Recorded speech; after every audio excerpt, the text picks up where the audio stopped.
with me today the author Susan Osborn.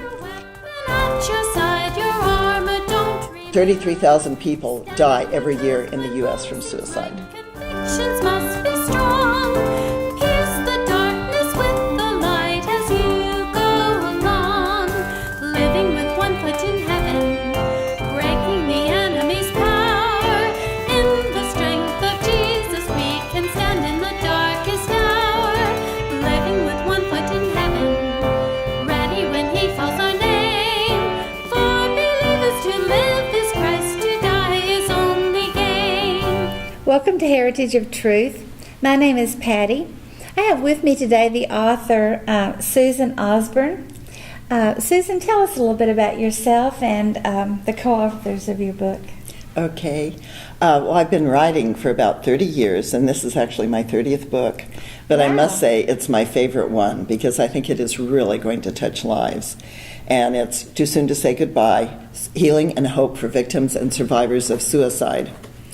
And one of my co-authors, Karen Kosman, lost her son to suicide, and this has been her passion for years. The three of us write together quite often. And Jeannie Gordon is a family therapist who has dealt with a lot of families who have gone through losing someone through suicide. She was a counselor in the high schools for many years, and she said a year did not go by that she didn't lose someone. And fortunately, I've never really lost anyone that close to me to suicide, but in high school, my oldest son had several things happen that just made him very depressed. Mm-hmm. And one night, he wrote a suicide note, took a knife, stole my car, and disappeared.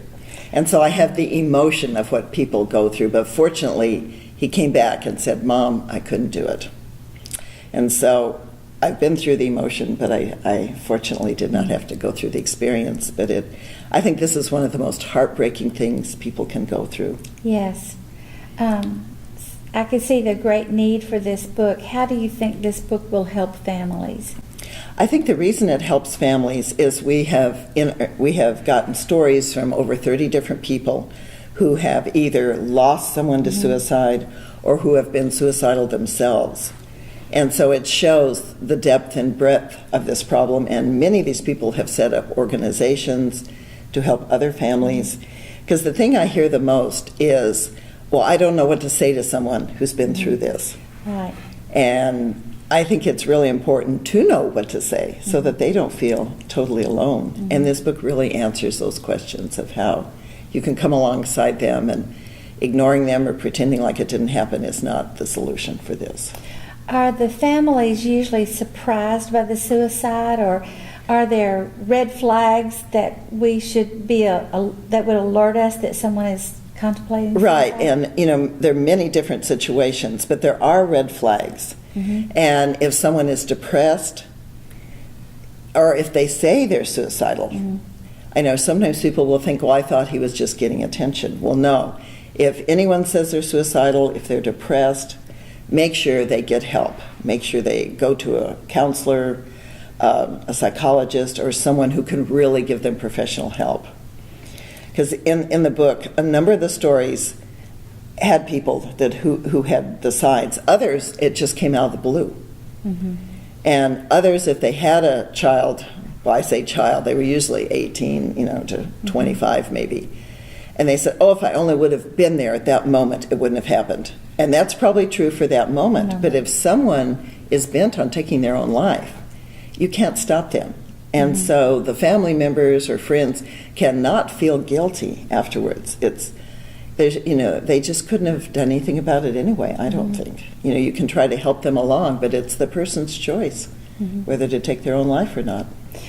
You said possibly get counseling. How would you are you talking about just talking to your local pastor, or do they really need professional help? I think How would they? Right, I think they need professional help. And there is a National Christian Counselors Association, and I'll give you the website for that. I don't have it memorized, so I'd have it written here. But www.ncaa, that's National Christian Counselors Association.org. And then /directory, or it'll lead it to you, and you can look at the directory. That way you can find a Christian counselor near you, because I think it's really important to have a Christian counselor, because we give people hope with our faith. And I think quite often secular counselors or psychologists really aren't pointing people in the right direction. Because I think a lot of these people who attempt to take their lives or who do take their lives do it because they have lost hope. Yes. And I think it's very important to try to reinstill hope in people.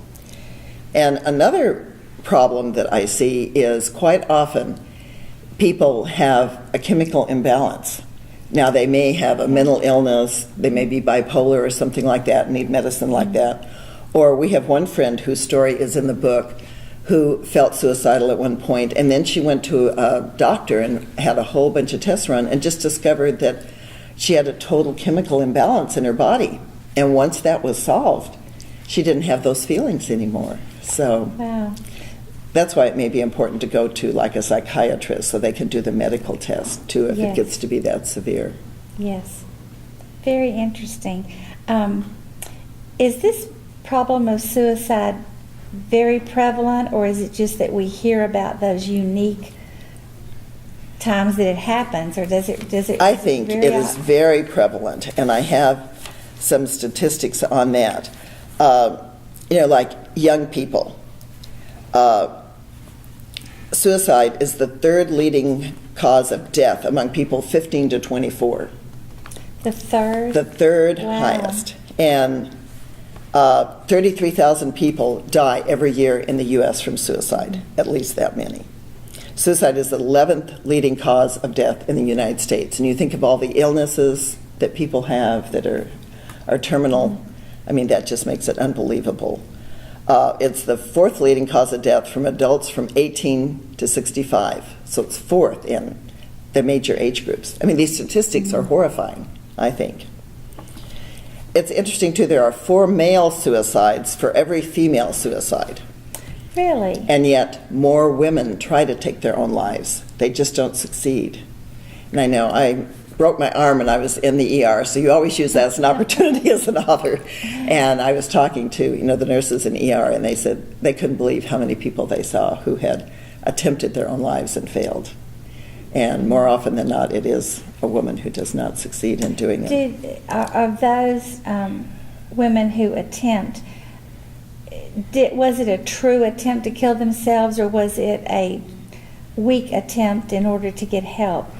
Yeah, that's a good question. I think it was a true attempt in most cases because they've swallowed a lot of sleeping pills. And in fact, an interesting story is, I mentioned that my son was suicidal at one point, and once he got beyond that, he was fine. But about 5 years later, he had a girl who was a friend. He wasn't dating her, but she was a friend. And one night, she left a message on his voicemail, and he recognized the trauma in her voice, and he and his roommate drove over to her apartment, and she had drunk a bottle of wine and a whole bottle of sleeping pills, and he got called the emergency and saved her life. But he recognized just the sound of her voice when she was in that desperation. And I'm not sure he would have, on just a voicemail on his phone, if he wouldn't have felt that way at one time in his life. Yes.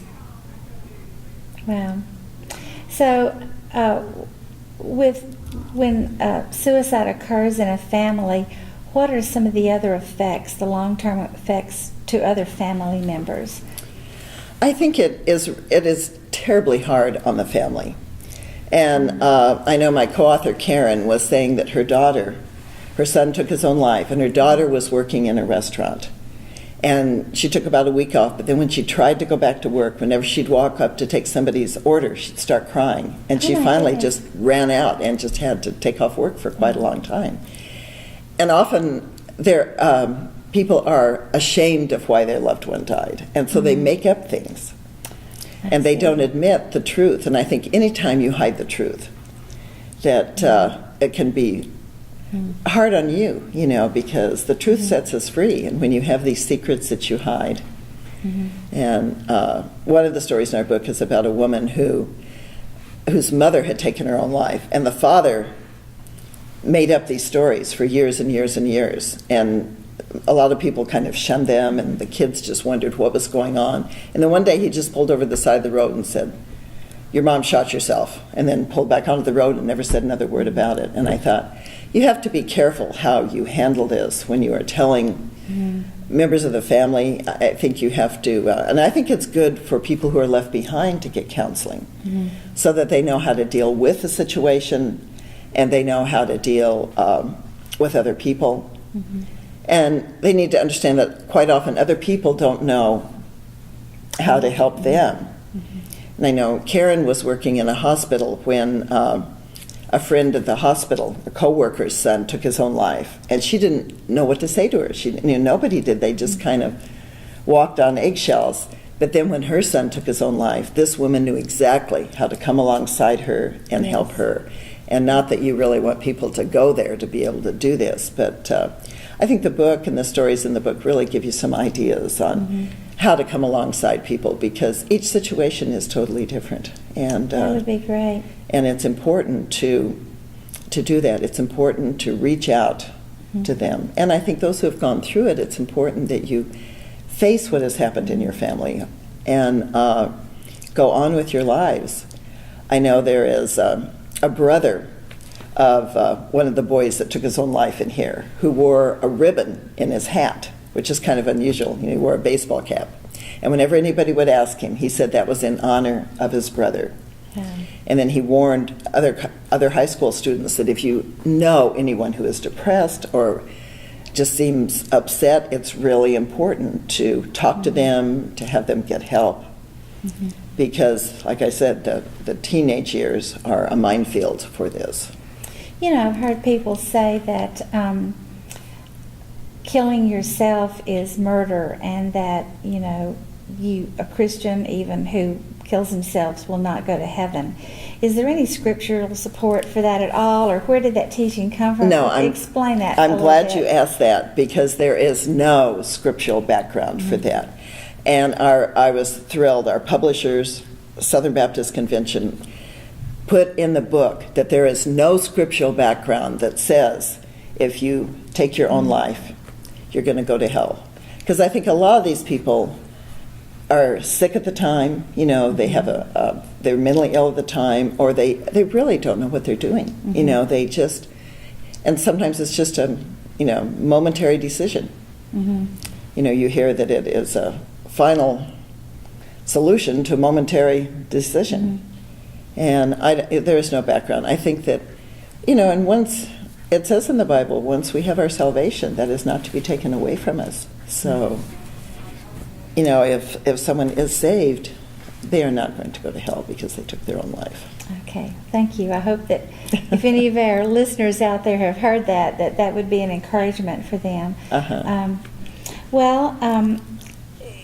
So you gave one website. Where can people find your book, or where can they go for more information? Okay. Well, our book, you can buy our book from New Hope Publishers. You can buy it from Amazon or ChristianBooks.com, Barnes & Noble. There's many different places you can get the book. Is it available as an ebook yet? And it is, as of about 2 weeks ago, it is now available on Amazon and Nook. And some websites that they might find really helpful, suicidepreventionlifeline.org. And then I belong to an organization, and I'm writing a blog for suicide victims. It's called thinkingaboutsuicide.com. And we have a post every day, and we have found that most of the people that come to our blog site are thinking about suicide. Wow. And so we have some counselors that are writing blogs, and then some lay people like myself who are writing blogs, and we try to have a new blog up every day to help these people. So remember, thinkingaboutsuicide.com and www.suicidepreventionlifeline.org. And then there are phone numbers that you can call too. There's 1-800-SUICIDE. Then in Spanish, there's 1-877-SUICIDA. So it's suicide with an A on the end instead of an E. And it's just so important to, if someone is depressed, to reach out and get help. Because I know I had a friend that was on one of these lines, and he said he felt that he saved so many lives because, they were going to make a momentary decision, like I said, and then talking through it made him stop and think and then just gave them some hope, some Yes, I think it encouragement gave them and some hope. encouragement and hope, and then they didn't follow through with it. Great. Thank you so much for being here with us today. I have really enjoyed talking to you, and I think your book is going to be useful to many people. Oh, thank you. I certainly hope so. God bless.